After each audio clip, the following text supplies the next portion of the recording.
Hey there, my name is Michael Wolf, and I am a real estate agent here in Southern Oregon.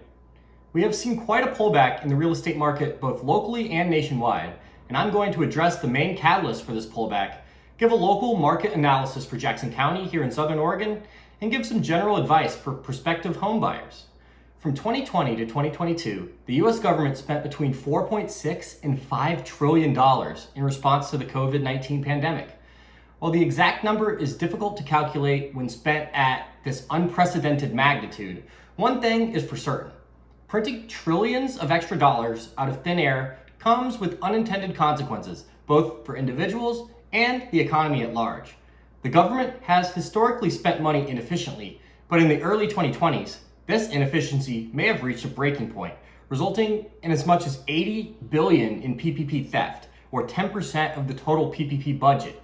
And according to NBC News, up to $400 billion stolen from the $900 billion COVID unemployment relief program. We began to feel the pain of the hangover from the massive spending during the COVID years in 2021, as the annual inflation rate jumped to 7%, up from just 1.4% in 2020 and 2.3% in 2019.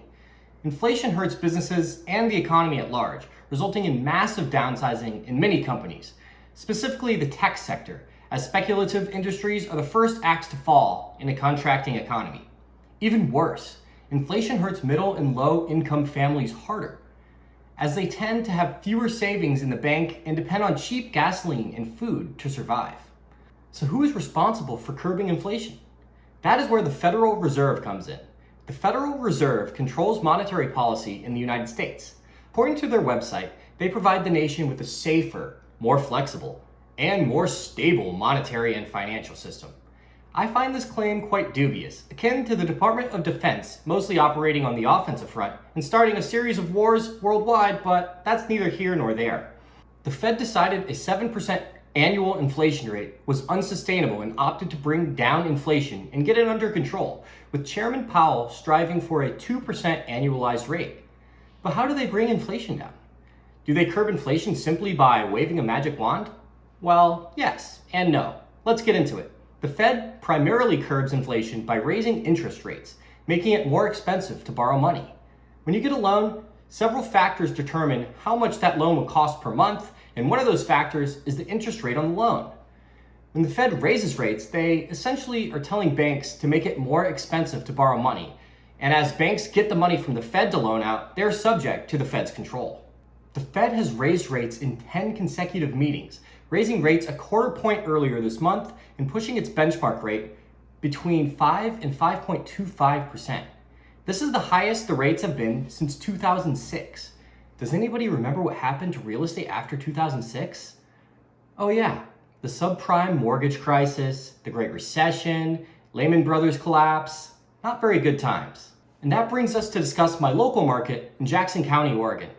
There were 391 homes sold in Jackson County from February 1st to April 30th of this year, with an average of 52 days on the market, compared to 716 existing homes sold with an average of 33 days on the market in that same time frame just a year ago.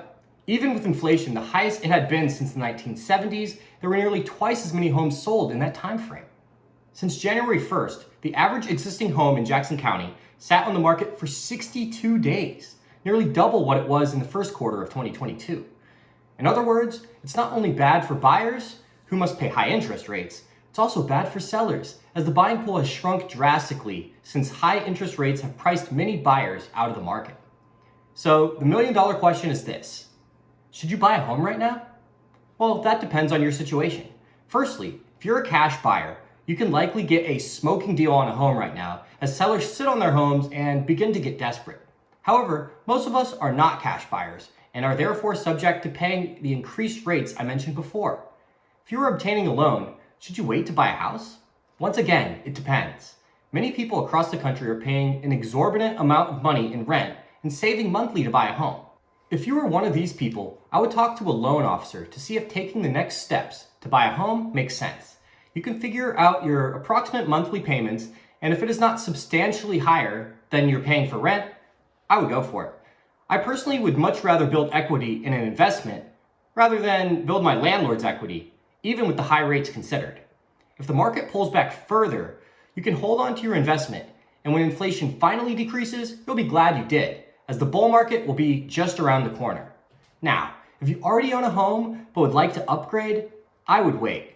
If the market continues to pull back later this year, as I expect it to do, you can likely find a smoking deal from a desperate seller.